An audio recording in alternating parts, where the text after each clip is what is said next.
আরে দাদা, তুমি তা আজ হঠাৎ আমাদের দোকানের সামনে? কেন রে, তোর দোকানে আসা কি আমার কাছে নিষেধ আছে নাকি রে? হ্যাঁ, আরে না না, কি যে বলো দাদা। বসো বসো। তা দাদা বলো, কি জন্য আসতে হলো আমার কাছে? এ পাশ দিয়ে যাচ্ছিলাম, তাই ভাবলাম তোর সাথে একটু দেখা করে যাই। আরে প্রতাপদা, তুমি তা কি মনে করে? আরে এ পাশ দিয়ে যাচ্ছিলাম, তাই ভাবলাম যে তোদের সাথে একটু দেখাই করে যাই।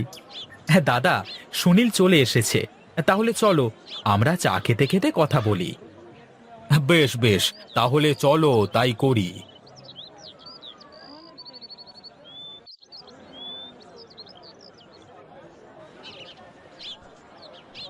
রামু, দুটো চা দিস এদিকে, কেমন? একটু বসো দাদা, দিচ্ছি।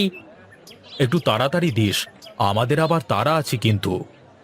শোন বিনোদ, একটা বিশাল খবর নিয়ে এসেছি। আমি জানি এই কথা শুনলে তোর ভালোই লাগবে। হ্যাঁ হ্যাঁ, বলে ফেলো দেখি, কি তোমার সেই কাঙ্ক্ষিত কথা? ইসলামপুরে এক ইরানি কাপড়ের ব্যবসায়ী এসেছে। অনেক সুন্দর সুন্দর কাপড় নিয়ে এসেছে। বলেছে যদি ব্যবসা করবার মতো সঙ্গী পাই, তাহলে নিয়মিত সব কাপড় এখানে পৌঁছে দিতে পারবে। বাবা বাবা, এ তো খুবই ভালো কথা দাদা। তুমি তো দেখি জব্বর খবর এনেছো। এই নাও দাদা, তোমাদের চা। কম দামে এত ভালো কাপড় কোথাও পাওয়া যাবে না, বুঝলি? তাই বলছিলাম যে ব্যবসা করতে হলে ওখান থেকেই কাপড় নিলে ভালো হবে মনে হয়। আচ্ছা ঠিক আছে, তাহলে আগে দেখি সুনীল কি বলে, তারপর তোমাকে জানাবো। এই সুযোগ হাতছাড়া করিস নে, আমার মনে হয় লাভই হবে, বুঝলি?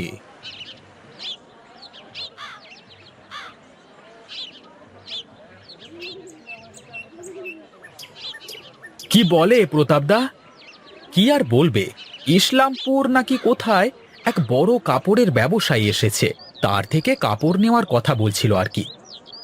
যাই করো ভেবে চিন্তে করো দাদা, তুমি আমার থেকে বড়, তোমাকে আমি কোনো কাজে নিষেধ করব না।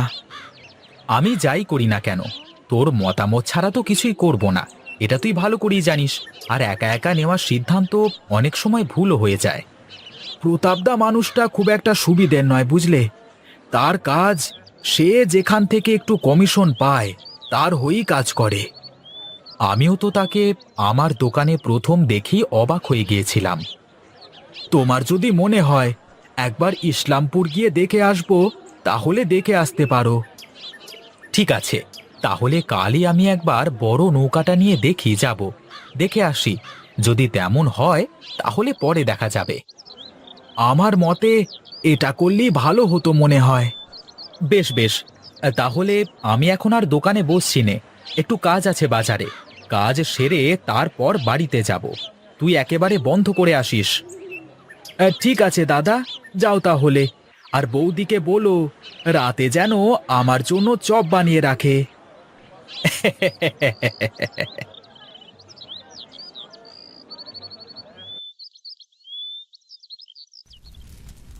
আচ্ছা দিদি, তুমি এত ভালো আলুর চপ কিভাবে বানাতে পারো গো? তুই যেমন করে বেগুনের চপ বানাতে পারিস, আমিও তেমন করে পারি। আরে ধুর, বেগুনের চপ বানানো আবার কোনো মন্ত্র নাকি? কিন্তু তুমি যে স্বাদের আলুর চপ বানাও, এমন চপ আর কোথাও পাওয়া যাবে না। আমি ছোটবেলা থেকেই আলুর চপটা বেশ ভালোই বানাই। তোর দাদা তো আমাকে দেখতে গিয়ে আমার হাতের আলুর চপ খেয়ে এত প্রশংসা করেছিল না, এই জন্যই বলি তোমার আদরের দেবরও তো চপ বলতে পাগল, আর কিছু থাক বা না থাক খাবার সময় তাকে চপ দিতেই হবে। এ বাড়িতে আসার পর থেকেই সুনীল আমার হাতের চপ ছাড়া খেতেই চায় না। নে, তুই একটা গরম গরম খেয়ে দেখ, ভালো লাগবে।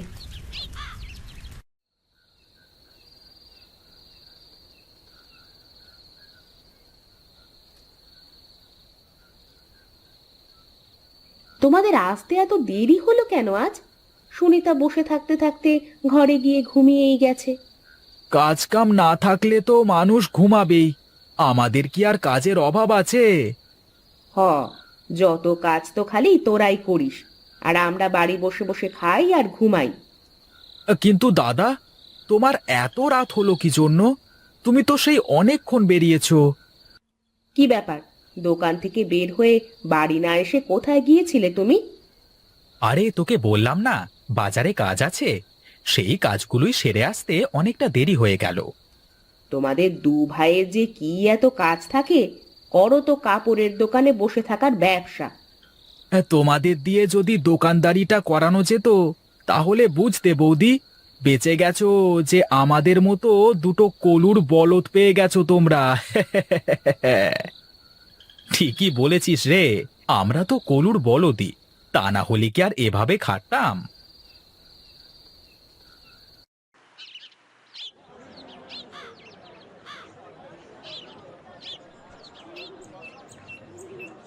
কিরে, দোকানের সামনে এত মানুষের ভিড় কেন? আমিও তো বুঝতে পারছি না দাদা, চলো তো আগে গিয়ে দেখি। এ কি, হায় হায় হায় হায়, এ কি হলো? আমার যে সব শেষ হয়ে গেল, কি যে হলো আমার? এসব কি করে হলো রে বিনোদ? আমার যে খুব খারাপ লাগছে রে।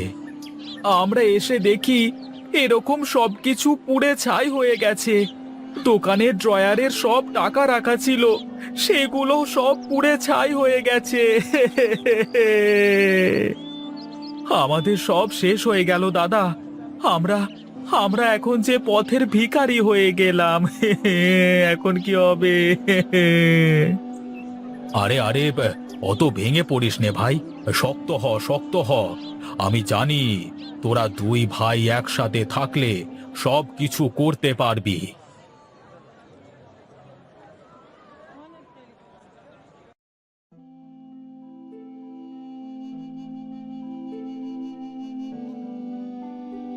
কি গো, শুয়ে আছো তুমি ঘরের ভেতর, আর আমি তোমাকে খুঁজে বেড়াচ্ছি বাইরে। কিছুই ভালো লাগছে না গো গিন্নি, মনটার ভেতর খালি হাহাকার করছে। যা হওয়ার তা তো হয়েই গেছে, এখন আর অত চিন্তা করে শরীর খারাপ করে লাভ নেই। চিন্তা কি আর সাধে আসে নাকি গিন্নি? একটা নগদ টাকা পয়সা কিছুই হাতে নেই। দোকান তো গেলই, সাথে টাকা পয়সা নগদ সব কিছুই চলে গেল গো। এখন এভাবে শুয়ে বসে থাকলে তো হবে না, কিছু একটা তো করতে হবে।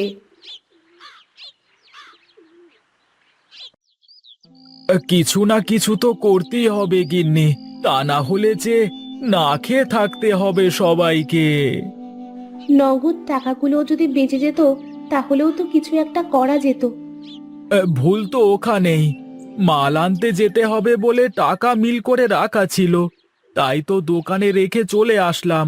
যদি বাড়িতে নিয়ে আসতাম তাহলেও করতাম এক কাজ। যা চলে গেছে তা তো আর ফিরে আসবে না, তাই বলে বসে থাকলে তো আর চলবে না।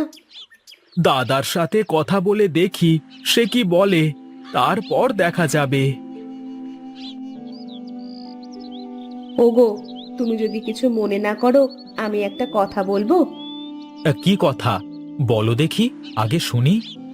আচ্ছা, আমার হাতের চপ তো তোমাদের সবার কাছে নাকি অনেক ভালো লাগে, তাহলে একটা চপের দোকান দিলে কেমন হয়? আমি বানিয়ে দেব আর তুমি বিক্রি করবে।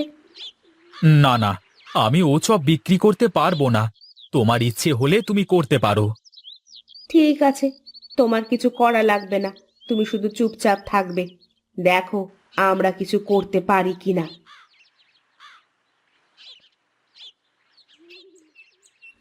শোন সুনীল, আমি আর সুনিতা চপ বানিয়ে বানিয়ে দেব, আর তুই শুধু বিক্রি করবি, পারবি না তুই? কি যে বলো বৌদি, কেন পারবো না?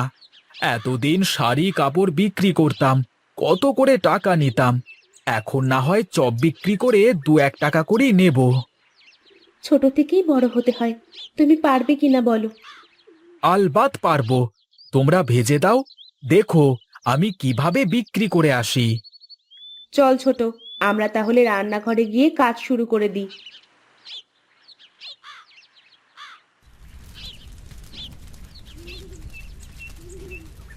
এই তো দিদি, বেশ অনেকগুলো চপ হয়ে গেছে, আজকের মতো এগুলোই থাক, যদি বিক্রি হয়ে যায় তাহলে কাল থেকে দেখা যাবে বেশি করে।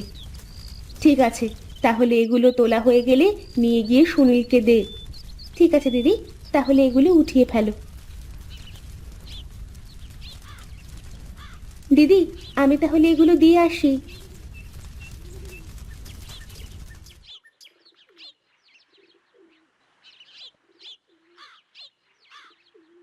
কি ব্যাপার, চপগুলো কি বিক্রি হয়নি নাকি ফেলে দিয়ে এসেছিস? কি যে বলো বৌদি, ফেলে দিয়ে কেন আসবো? এই নাও টাকা, সবগুলো চপ বিক্রি হয়ে গেছে।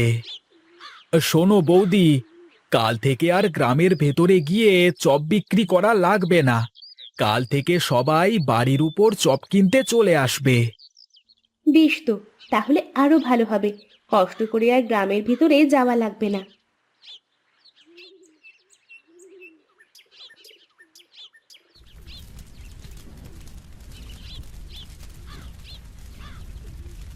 আমি আসলে তোমাকে অবহেলা করে তোমাকে কোনো সাহায্য করিনি।